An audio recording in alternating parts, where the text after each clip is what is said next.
여러분 안녕하십니까? 9월 13일 화요일 뉴스투데이 강원입니다. 춘천의 옛 캠프페이지 땅이 수차례 계획 변경되면서 개발이 제대로 되지 못한 채 20년 가까이 흘렀습니다.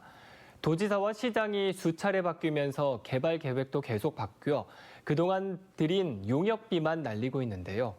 최근에는 시민공원 조성을 위한 마지막 용역까지 중단된 것으로 확인됐습니다. 허주희 기자의 보도입니다. 캠프페이지가 폐쇄된 2005년부터 개발 구상은 시작됐습니다. 2년 뒤인 2007년 강원도가 추진한 G5 프로젝트에 포함되면서 첫 번째 개발 용역이 추진됐습니다. 그 당시 캠프페이지 개발 용역비가 6억 7천만 원. 그런데 G5 프로젝트가 무산되면서 용역도 무용지물이 됐습니다. 2016년 국방부에서 춘천시로 소유권이 이전되면서 민선 6기 최동용 시장 때 다시 개발 바람이 불었습니다. 한류 문화공간을 비롯한 4가지 영역으로 조성하겠다며 사업 규모 1,600억 원의 개발 계획을 수립했었는데 민선 7기 이재수 시장으로 넘어오면서 이 계획은 완전히 사라지고 시민공원 구상안으로 또 바뀌었습니다. 이 과정에서 용역비 5억 9천만 원이 날아갔고 새로운 용역을 위해 12억 6천만 원이 다시 책정됐습니다. 개발 구상이 시작된 2005년부터 17년 동안 춘천시에 흔적이 남아있는 용역만 3차례, 확인된 용역비만 25억 원이 넘습니다. 그런데 바로 전임 춘천시장 때 시작한 마지막 용역도 최근 중단된 것으로 확인됐습니다. 용역이 90%나 진행된 거의 끝나가는 시점에서 멈춘 겁니다. 캠프페이지에 도청사를 짓겠다는 최문순 지사와 이재수 시장의 계획을 민선 8기 들어 김진태 지사가 번복하고 육동환 시장이 김 지사 뜻에 따르겠다고 밝히면서 도청사 위치에 따라 캠프페이지 개발 계획이 또 달라지게 된 겁니다. 도의 그런 어떤 입장 정리에 협조하고 또 필요한 제안을 하면서 도청 신축 이전 문제가 지역의 어떤 발전의 어떤 동인이 될 수 있도록. 춘천시는 워낙 대형 사업이다 보니 여러 안을 살펴보고 고민하는 게 바람직하다는 입장이지만 그동안 용역이 정확하게 몇 번 이뤄졌고 어떤 용역이 시행됐는지 구체적인 자료는 남아있지 않습니다. 용역을 남발하기 이전에 그 정책에 대해서 시민들과의 수기 과정을 충분히 거친 다음에 용역할 건지 말 건지 시행 여부를 결정해야 된다고 봅니다. 시장이 바뀌면서 부서가 바뀌고 또 담당자도 계속 바뀌면서 사라져버린 용역 자료들. 무책임한 행정 탓에 50만 제곱미터의 노른자위 땅을 갖고도 이도 저도 못하는 상황이 계속되고 있습니다. MBC 뉴스 허주입니다. 508명, 코로나19 첫 해인 지난 2020년 강원도에서 극단적인 선택을 한 사람 숫자입니다. 특히 최근 몇 년 새 청년층 자살률이 높아지면서 SNS상에서 보내는 자살 신호를 모니터링하는 학생들도 있는데요. 하지만 극단적인 선택을 암시한 이들 작성자들을 모두 구조해내는 건 어렵다고 합니다. 이송미 기자입니다.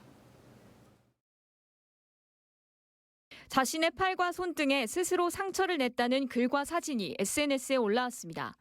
영상을 여러 번 찍어 올리기도 합니다.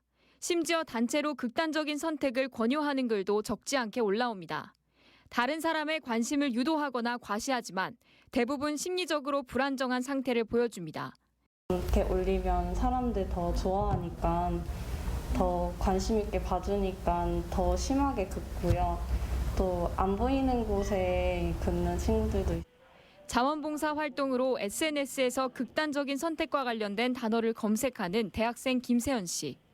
게시글이 올라오면 다른 사람이 볼 수 없도록 유해 사이트 신고를 한 뒤 강원도 자살예방센터에 제보합니다.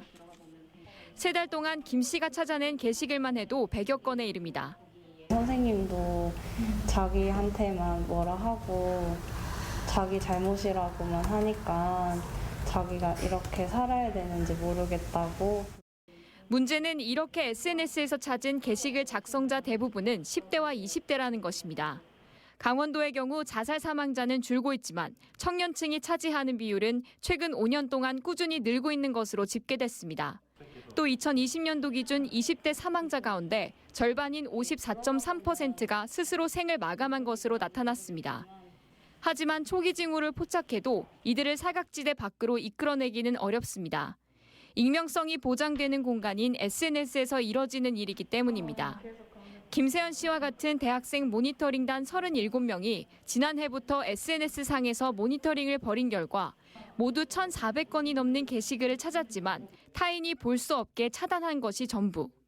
작성자들이 의료적 지원을 받았거나 전문기관에 연계됐는지의 여부는 확인할 방법이 없습니다. 자살 유발 정보를 올리는 분들에 대한 신고 작업을 하지만 자살에 대해서 고민하는 친구들의 글에 대해서도 저희가 정신건강 서비스에 관한 정보를 DM으로 보낸다거나 극단적인 선택으로 생을 마감한 10명 가운데 9명은 자살 전 구조 신호를 보낸 것으로 나타났습니다. SNS나 일상 속에 홀로 고민하는 자살 위험군을 방치하지 않고 징후를 미리 발견해 전문 치료기관에 연계하는 등 사회적 장치 마련이 시급합니다. MBC 뉴스 이송미입니다. 지역 경제를 살리겠다며 자치단체마다 지역 화폐를 많이 도입했습니다. 10% 할인된 가격으로 구매하거나 소비액만큼 적립해주는 제도인데요. 그런데 정부가 내년부터 국비 지원 중단 방침을 밝히면서 운영에 어려움이 불가피해졌습니다. 홍한표 기자가 보도합니다. 먹을거리와 식재료가 풍성한 전통시장. 물품을 구매하고 지역 화폐로 지불하는 시민들이 적지 않습니다. 지역 화폐의 인기 비결은 10% 할인된 금액으로 상품권을 구매하거나 현금처럼 쓸 수 있는 포인트가 적립되기 때문입니다. 요즘처럼 고물가 시대에 수요가 많을 수밖에 없습니다. 우선 경제가 어려운데 10%라도 디스카운트 되니까 당연히 쓰고, 또 한 가지는 강릉시 경제 발전을 위해서 관광객이 많이 쓰면 좋잖아요. 자치단체마다 지역 화폐를 도입한 이유는 또 있습니다. 대형 유통업체에서 사용할 수 없다 보니 이른바 자금의 역외 유출이 적어지고 지역에서 쓰는 돈은 그만큼 지역으로 더 돌아 지역 경제 활성화 효과를 기대하기 때문입니다. 전통 상권을 중심으로 많은 시민들이 지역 화폐를 사용하고 있습니다. 정성구는 2년 동안 450억 원 정도의 예산을 지역 화폐에 투입했고 2020년에 탄탄페이를 도입한 태백시는 지난해 600억 원을 사용했습니다. 그런데 정부가 내년 예산안에서 지역 화폐 국비 지원을 전액 삭감하기로 했습니다. 지난해 평균 70% 정도, 올해는 40% 정도 지원했던 비율이 아예 사라지는 겁니다. 올해에만 1,200억 원의 예산을 세운 강릉시는 내년 시 재정을 올해와 똑같이 투입하더라도 500억 원 정도가 삭감되는 셈입니다. 시 재정이 큰 부담이 되는 게 사실입니다. 하지만 이제 시 재정하고 발행 규모하고 할인율 등을 좀 종합적으로 검토해서 소상공인들을 최대한 지원하도록 최대한 노력하겠습니다. 정부 기조에 발에 맞춘 강원도는 강원 상품권 발행 규모를 줄여나가고 있습니다. 지난해 1,285억 원에서 올해는 40%나 줄어든 770억 원만 발행하고 내년에는 500억 원으로 더 축소할 방침입니다. 5%의 할인폭은 더 내려갈 수도 있습니다. 상품권은 사실 5% 할인하는 것도 어떻게 보면 좀 특혜에 가까운 면이 있습니다. 지역 자금의 역외 유출 방지와 지역 골목 상권을 살리기 위한 지역 화폐, 국비 지원 중단으로 상품권 발행 효과가 약화될 것이라는 우려가 나오고 있습니다. MBC 뉴스 홍한표입니다. 추석 연휴를 알차게 보내기 위해 가족여행 다녀오신 분들 많으실 텐데요. 복잡한 도심을 벗어나 한적한 농촌에서 달콤한 휴식을 즐기는 일명 촌캉스가 인기를 끌고 있습니다. 이에 따라 코로나19로 침체됐던 농촌 체험마을에 다시 생기가 돌고 있습니다. 보도에 윤하은 기자입니다. 해발 350m 옛 화전민들이 모여 살던 횡성의 한 농촌 마을. 아이들은 마스크를 벗고 신나게 물놀이를 즐기고 어른들은 둘러앉아 과일이며 주전부리를 나눠 먹습니다. 또 자연이랑 같이 하니까 또 마스크 안 쓰고 오랜만에 있으니까 너무 좋았어요. 네, 여기 공기도 좋고 물도 엄청 맑더라고요. 하나도 없고요. 나무에 묶은 그물 침대에 누워 흐르는 계곡물 소리를 음악 삼아 여유를 부려보고 근처 산책길을 걸으며 일상의 피로를 씻어냅니다. 각박하고 숨가쁜 도시 생활에서 벗어나 조용한 농촌에서 휴가를 보내는 이른바 촌캉스를 즐기려는 사람들이 최근 들어 부쩍 늘었습니다. 어고들 만들게 해가지고 실제로 어젯밤에 났더니 아침에 가니까 물고기 많이 잡혀 있더라고요. 그래서 애들이랑 뭐 또 물가 가서 계곡놀이 가서 물놀이 하고 뭐 모닥불 피워놓고 불멍도 하고. 밭을 갈고 수확을 돕는 등 농사 체험도 색다른 경험이지만 잠시 활동을 멈추고 자연을 벗삼아 즐기는 치유와 휴식도 인기 비결입니다. 덕분에 코로나19 여파로 사실상 문을 닫았던 농촌 체험마을이 3년 만에 활기를 띠고 있습니다. 2019년도 말부터 작년까지 사실 고전을 면치 못했는데 이후에 제한 인원이 이제 좀 풀어지다 보니까 사람들이 좀 편하게 와서 즐기고 가시는 것 같아요. 많은 분들이 와주셔서 너무나 고맙죠. 강원도 관광재단은 지난 7월 도내를 찾은 관광객은 1,600만 명으로 지난해보다 20% 늘었고 특히 농촌 체험마을도 방문객이 2~3배가량 증가한 것으로 분석했습니다. 코로나19 재확산 속에서 거리두기 부담을 덜 수 있는 농촌 관광이 다시금 각광을 받고 있습니다. MBC 뉴스 윤하은입니다. 2022 강원 일자리 박람회가 오는 14일 횡성을 시작으로 강릉과 춘천, 원주를 돌며 펼쳐집니다. 강원도가 주최하는 이번 박람회는 16개 공공기관과 6개 대학, 18개 시군이 공동 주관하며 14일 횡성군 국민체육센터, 19일 강릉 아이스 아레나, 23일 춘천 농협농수산물 종합유통센터, 28일 원주 국민체육센터에서 릴레이로 열립니다. 박람회는 채용 면접, 취업 오디션, 취업 특강, 현직자 직무 특강, 채용 설명회 등 취업과 관련한 다양한 프로그램이 준비되며 일자리 전문 플랫폼인 강원 일자리 정보망에서는 온라인 구인 구직 채용 시장이 펼쳐집니다. 강원도가 폐광 지역 4개 시군의 창업 활성화를 위해 20억 원을 투입합니다. 시군별로 태백시는 FM 공동 라디오 등 15개 기업 8억 5천만 원, 정선구는 마을 호텔 18번가 협동조합 등 10개 기업 5억 5천만 원, 삼척시 6개 기업 3억 원, 영월군 5개 기업 3억 원입니다. 이번 지원 사업에 선정된 기업은 한 곳당 최대 5천만 원의 사업 자금을 지원받으며 최대 1,000만 원을 자부담해야 합니다. 최근 5년 동안 강원도에서 운행 중인 자동차에 운전자가 폭행당한 사건이 337건 발생한 것으로 나타났습니다. 조은희 국회의원이 경찰청에서 제출받은 자료에 따르면 강원도에서 택시와 버스 운전자 등이 폭행당한 사건이 지난 2017년 59건, 2018년 56건이 발생해 최근 5년 동안 337건에 달했습니다. 특히 지난해에는 112건으로 크게 늘어났고 2명이 구속된 바 있습니다. 조은희 의원은 운전자는 물론 승객을 위협하는 중범죄라며 처벌 강화와 운전자 보호 격벽 추가 설치 등이 이루어져야 한다고 밝혔습니다.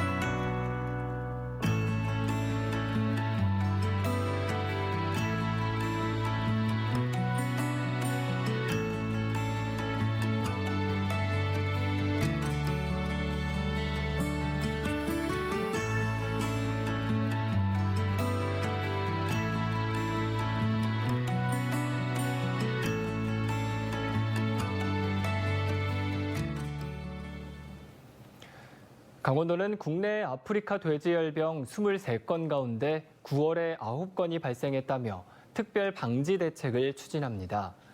차량은 양돈 농장과 축산시설 방문 전에 거점 소독시설에서 소독하고 양돈 농장은 축산 차량 소독 필증을 확인 보관하며 농장 출입 차량은 2단계 소독하고 소독 방역시설 없는 농장 부출입구로 차량과 사람을 출입 통제하도록 하는 행정명령을 내렸습니다. 오는 25일까지 일제 점검을 실시해 행정명령을 위반한 사실이 드러나면 형사고발과 과태료 등 강력한 행정처분을 내릴 방침입니다. 강원도는 9월 한 달을 기초연금 집중 홍보 기간으로 정하고 신규 대상자 발굴을 적극 추진하기로 했습니다. 강원도는 지난 8월 기초연금 시행령 개정으로 보훈 보상금 때문에 기초연금을 수급받지 못했던 보훈 대상자도 기초연금을 받을 수 있게 됐다고 밝혔습니다. 지난 2014년부터 시행하고 있는 기초연금은 현재 65세 이상 강원도 노인 인구 34만 명 가운데 23만 명, 70%가 받고 있습니다. 기초연금은 자녀의 소득과 재산과는 상관없이 본인의 월 소득과 재산 등을 평가한 소득 인정액이 단독 가구는 월 180만 원, 부부 가구는 월 288만 원 이하인 어르신들에게 최대 30만 7,500원을 지원합니다. 한국주택금융공사가 보금자리론과 적격대출을 이용하는 재직자나 육아휴직자에게 원금 상환 유예를 1회에서 3회로 확대합니다. 실직을 했거나 휴직, 폐업 등의 사유가 있는 채무자도 최대 3년까지 유예 제도를 이용할 수 있습니다. 또 지난 4월 동해안 산불 피해자들을 위해 한시 지원됐던 특별재난지역 원금 상환 유예 제도가 상시 제도로 개선됐습니다. 최근 3년간 춘천 시내버스 결행 사례가 90건이 넘는 것으로 확인됐습니다.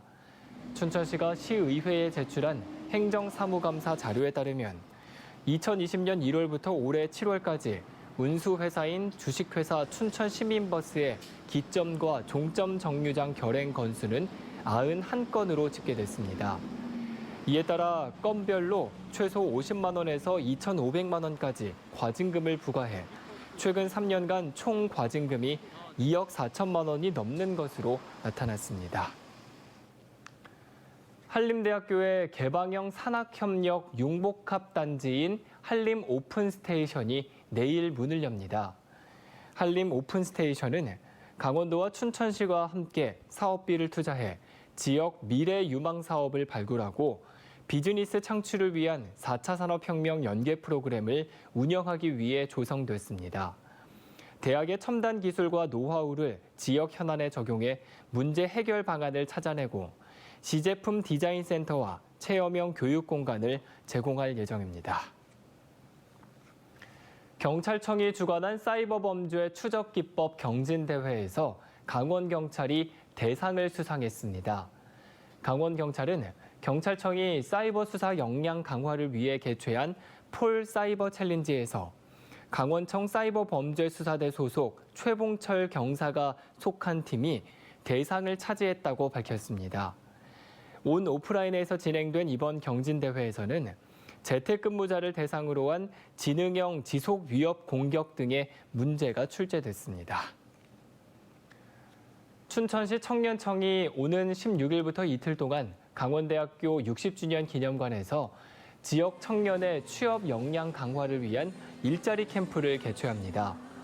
기업 멘토의 취업 특강, 이력서 사진 촬영, 모의 면접 등이 진행되는데 춘천 지역 기업과 함께 나이키와 아마존, LG전자와 아모레퍼시픽 등 글로벌 대기업 멘토도 참여합니다.